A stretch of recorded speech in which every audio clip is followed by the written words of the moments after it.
It was about time we head back to the real world and spend some time with Asuna there and eventually make it to the ocean turtle. Welcome everyone, and this is Alicization Explained by Gamerturk featuring episode 5 Ocean Turtle as we start with the contents of the light novel volume 10 Alicization Running. As usual, I have timestamps available in the pinned comment so you can navigate easily through the video if you're not interested in a certain topic. While this episode doesn't have much quote-unquote cut content per se, a majority of the episode is still anime original scenes due to how much certain events have been changed. And at the end of this video, I will also be talking about my opinions regarding these changes, but I warn you, my opinions regarding these changes are not very positive. And if you're new here on my Alicization Explained series, what I do here is essentially going through the episode, point out key details that you may have missed or things you need to keep in mind for the future, as well as draw direct comparisons between the anime and the source material light novels. I can guarantee you that I bring the most accurate comparisons to you here on YouTube, especially since Foxen Anime, another huge SAO YouTuber, once again shared false information regarding various scenes last week. Nothing against you, Foxen, we all make mistakes, I do a lot of mistakes, but when we do make mistakes we should feel responsible and use the pinned comment for corrections rather than advertising your own channel further and your social media accounts, etc. when so many people rely on us for accurate information. And of course, if you want to be blessed by Stacia, the goddess of creation, Amazon affiliate links for the Alicization novels are in the description below, so you can read them yourself. And for reference, with episode 5, we just started the contents of volume 10, and we're only about 36 pages in, so this is still a great moment to get into volume 10 Alicization Running. But without further ado, the episode starts in real life, with a flashback in fact, as Asuna is being pushed back by Kirito in their encounter with Johnny Black, and remembers the time of Laughing Coffin Raid back in SAO, and some of these visuals are the same ones they used back in the Phantom Bullet arc when Kirito was remembering their raid back there. You can even see the art style differences between the old scenes where Kirito is deflecting sword hits and the new ones when we cut to Johnny Black in SAO with much more refined and thin outlines. But of course, this flashback ends with Kirito getting injected and we head over to Setagaya General Hospital. I was hoping the ambulance scene they skipped in episode 1 would be included here as a flashback, but alas, it wasn't. So if you want to learn more about that scene, you can find it in my episode 2 explained video, since I didn't include it in my episode 1 video, thinking it may have been included in the prologue of episode 2, but eventually told the story there in my episode 2 video after seeing it wasn't in the episode. Anyways, but that is essentially how Kirito and Asuna got here, with Kirigaya Midori, Kazuto's adoptive mother, and Suguha with a significant decrease in her bust size. It really makes you think how little involvement the SAO editor Miki had with this episode. Eventually, the next morning, Kirito's medical operation is concluded, but because his heart was stopped for over 5 minutes, we learn that he's in a coma with possible brain damage and that he may never even wake up. In the novels, it was also mentioned that Kirito was registered in the hospital logs as dead on arrival, but was turned back to life through this operation, and Asuna managed to muster up the energy and courage to call Suguha only after the operation was done. And in the anime, the appearance of Kikuoka Seijirou was an original scene that was not there in the novels. In the source material, he was still the one who arranged Kazuto's transportation, but he had no contact with the kids in the process, as he took responsibility to take Kirito to National Defense Medical College Hospital for better treatment. Also, before I get crucified by Valgraf from SAO Wikia, I like to mention that whenever you see Asuna on the screen in real life, you can see the ring on her finger that Kazuto gave him at the end of Ordinal Scale. There's a nice bit of reference. But this brings us to the opening sequence and to the disappointment that is... God damn it, A1, why didn't you change beginning to running? Now you made me look like a fool. In all seriousness though, this episode was kind of a transitioning episode, so there's still chance for the opening title to change into running sometime in the next 2 episodes, and I really do hope they change it because it was such a brilliant idea in the first place. Also, if they don't change it, well, beginning does not make much sense after the 4th episode to keep at this point, so they're the ones looking bad if they don't change it. But with the opening over, we get to hear a lot of nostalgic tracks from various points in the anime. In fact, the first sound that greets us is the perfect choice for this scene, At Our Parting, the same soundtrack piece that was used back in Aincrad after Kirito and Asuna listened to Kayaba and awaited their end above the floating castle, and here it's used again when Asuna was leaving the hospital after Kikuoka Seijirou offered the transfer to be taken care by him, and you can see Asuna not trusting Kikuoka clearly visible on her face. And once they go to the other hospital the day after, nobody was allowed to see Kazuto, even his family, as the receptionist ran to a supervisor and eventually rejected their visiting request. And next up we have, well, not an anime original scene, but a huge change from the novel. So before I get to the context of this scene, I'll start with what's been changed. In the source material, Lisbeth and Shilika were not here. It was a conscious choice to not notify them because they didn't want to get the two worried while they had school to attend to, so they were just told that Kazuto was sick. You may think I'm exaggerating with such a minor point, but I took that as a much appreciated world building information in novels. After all, these were all still kids. They are still attending school and having a life, and that life comes with responsibilities as well, so it was really kind of Asuna to not want to get them worried. Sadly, my complaints about the SAO Gameverse seem to be creeping in as everyone seems to be involved with everything at every point in time, but I'll talk more about that at the opinion section of this video. Anyways, we learn here that the ambulance that took Kirito from Satagaya General never even arrived at NDMC, as Yui had already hacked certain security cameras of the hospital to track the ambulance. But Sinon, having the knowledge of the soul translator from the first episode, made a connection that may help them. And of course, Yui was triangulating the signals from the heart monitor on Kirito and managed to track him to a certain location. In the next scene, we got an anime original scene that I can actually get behind because it doesn't make Asuna seem careless towards the responsibilities of others, as Klein is driving Suguha and Asuna towards the location Yui found out. And on the radio, you can actually hear Yuna singing Longing, the song that was first used in the fight against Kagachi the Samurai Lord in Ordinal Scale. Klein may be the... he may be the hothead gamer in general, but still, being the adult he is, he's much more level-headed in these kinds of situations, and also, an adult life is much more different than a kid's life with school, and I was happy to see Klein again. He's a cool dude. And you can easily see that they're actively using Ogma's from Ordinal Scale movie. That's a pretty easy reference to point out. In the meanwhile, Sinon was investigating Rath's Roppongi offices with Rika and Keiko. That's Lisbeth and Shilika's real names for you guys. But both locations provided nothing of substance aside from one thing in the security cameras. A helicopter had taken off the day before, and it was obvious that Kirito, whether by the chopper or not, was most certainly taken somewhere far, far away. As Asuna was getting hopeless, Yui, appearing in front of them thanks to the use of Ogma, reminded her of the time Kirito searched for her throughout Alfheim Online, never giving up once, and that now it was Asuna's time to do the same for him. Instead of visuals of fairy dance though, we are provided another scene of the laughing coffin raid as Kirito protected Asuna from Johnny Black, and that means I gotta shut up now and talk more about that in the opinions part of the video. But there were more clues, as Kirito had mentioned STL was based on the Medicuboid designed by Kayaba Akihiko with the help of his partner Kojiro Rinko.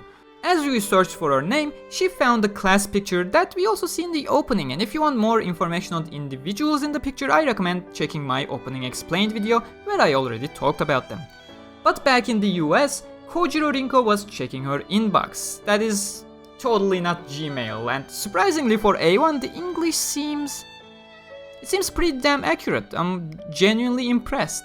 And all those unread emails you see, well, you probably don't understand at first since subs didn't really cover it until the close-up arrives, but they're all from Kikuoka Seijirou contacting Rinko, hoping that she would eventually help them with their project at Wrath.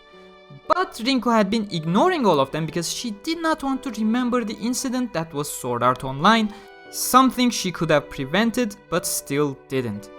We get a flashback featuring Kayaba and Rinko, and I truly do hope we will get more of these. There are much more in the novels, and they are all very lovely scenes fleshing out these characters quite well.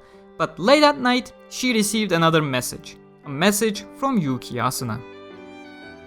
Next up, we get to see the reason why most of you are confused about when you heard the title of episode 5 last week, but we finally reach Ocean Turtle with Rinko and her assistant Mayumi Reynolds. Once again, the soundtrack you hear here is back from Aincrad arc, the track He Rules Us, once again working perfectly in tandem with what you're seeing on your screen.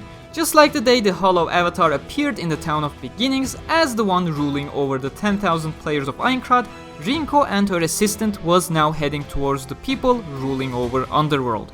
Or at least they believed they do, to say the least, as they will partially explain in the next episode hopefully. And of course, the Turtle Pig, Wrath, was a big part for Asuna and Co during their investigation, as the references to Alice in Wonderland in the company was a huge lead for them, which was adapted slightly differently in the anime. Lieutenant Nakanishi welcomes Rinko and Mayumi to Ocean Turtle and, well, how to say, I'm surprised that Haruka Tomatsu managed the perfect English here, something you don't see often in Japanese anime. Well done. Especially after 2 seasons we had a certain American dude using broken English pronunciation at random occasions. I really like the fact that during the ID verification scene, the anime purposefully avoided showing a clear shot of Mayumi's eyes, but we'll get there in a second. But during Nakanishi's short explanation, we can already hear about the security of the gigantic building in the middle of the ocean. But as Rinko and Mayumi enter the control room, we see a huge hint towards the future that I won't be talking too much, aside from, pointing what this thing is. The thing you see on the left side is a map of the entire underworld, and the circular area you see on the left side of the map is the human realm surrounded by the End Mountains, divided to 4 by the everlasting walls, and in the middle Axiom Church in the heart of central capital Centauria. The northern part of the circular End Mountains was where Alice had crossed into the dark territory that lies beyond. But hey, that should be as far as I should be telling you right now. We see a bunch of screens from various locations that we already visited so far, the path next to the Rule River, Giga Cedar towering over the village of Rulit, and this is very important to mention. I'm sure some of you will make the guess, but I still need to be thorough here. These screens do not provide a live feed. As we already know, Underworld takes advantage of the Floodlight acceleration feature that makes it run a whole lot faster than real life.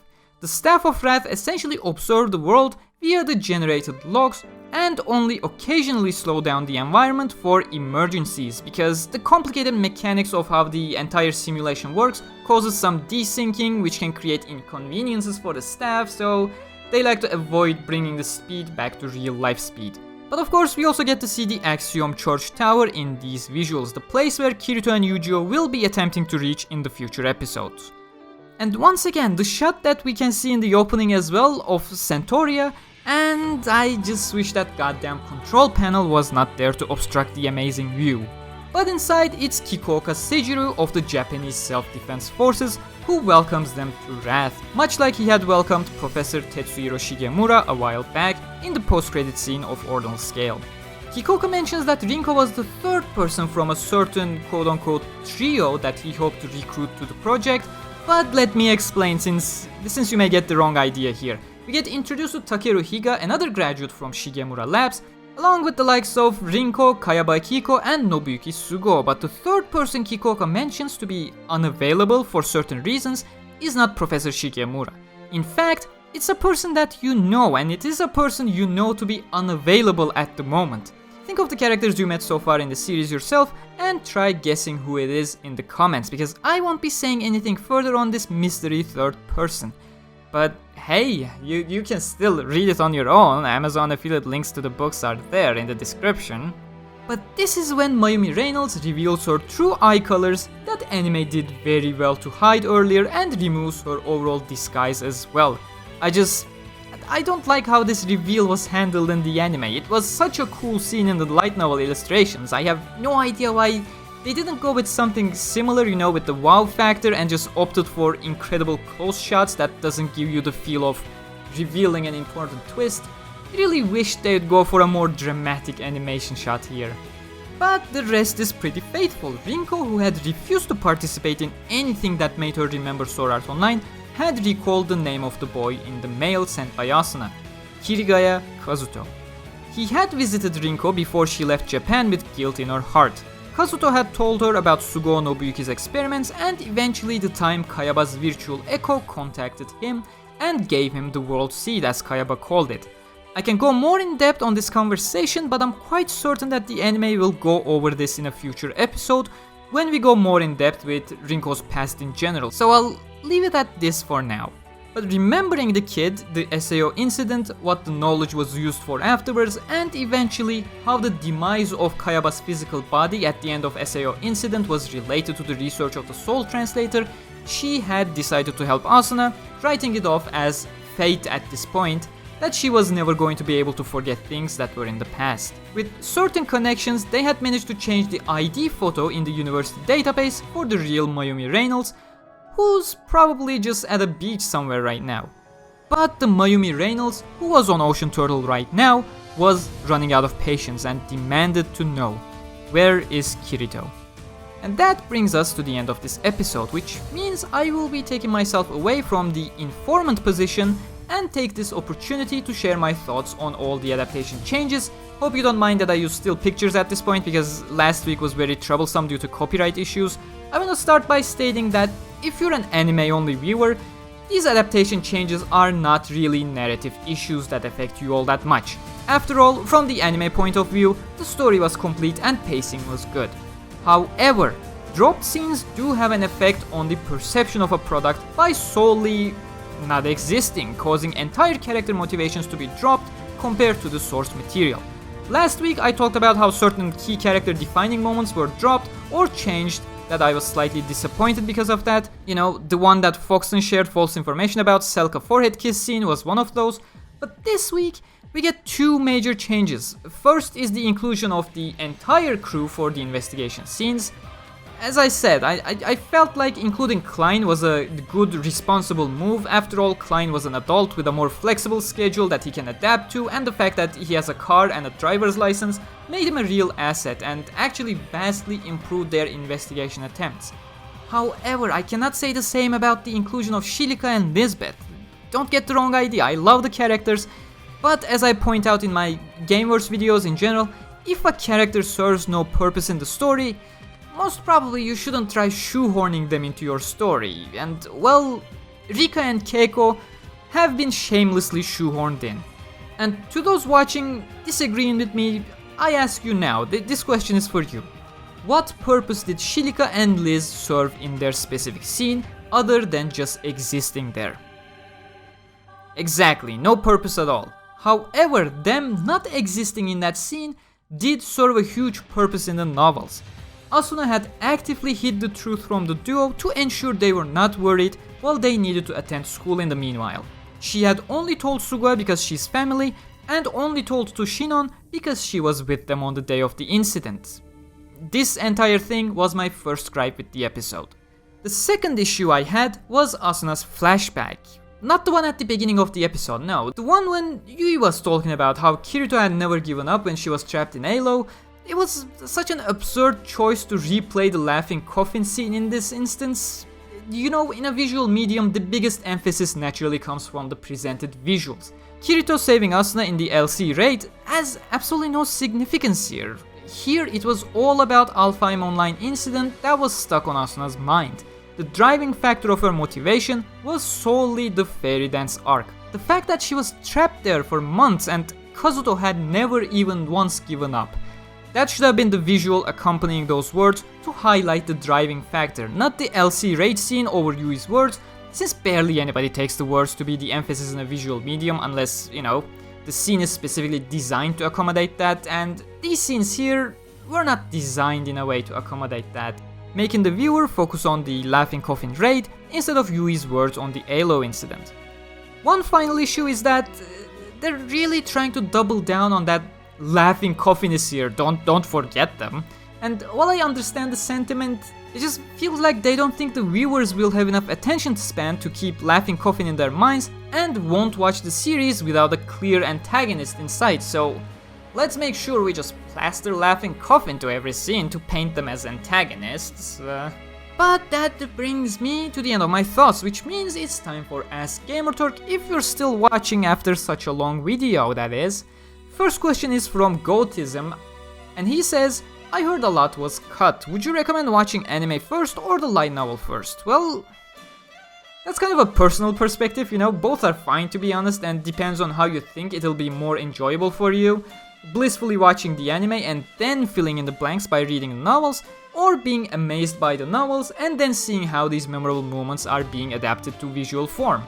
Though, if you're specifically asking for my experience, people tend to be lazy when it comes to reading something that they have already watched, so I'd still recommend reading them first before the anime gets there, you know, human nature is weird. But that seems to be the only question aside from, will Asuna get to see Kirito again? Which I believe needs no answer, that's pretty clear cut. But the next episode is titled Alicization Project, and we will get to learn more about Wrath, Ocean Turtle, and Kirito's whereabouts and his situation. We'll learn more about Takeru Higa and the context of Project Alicization, and maybe more on Kojiro Rinko depending on how they adapt things. We'll meet a certain familiar nurse as Asuna feels powerless. Again, if you have any questions, do ask me in the comments and I'll make sure to answer them. And if you don't have any questions or anything to say, just comment "Welcome to Wrath" to show me that you made it this far. It's a pretty long video. Feel free to use the Japanese equivalent to sound about 37% cooler. As usual, Amazon affiliate links for the books are in the description, and you can always go grab the novels there to support my channel at no additional cost, or if you don't want to, I'll be here every week providing you the required context on things where the anime glosses over them a bit too much. Hope you enjoyed the video, subscribe for more Alicization Explained, huge thanks to my patrons as usual, and I'll see you guys next time. Take care.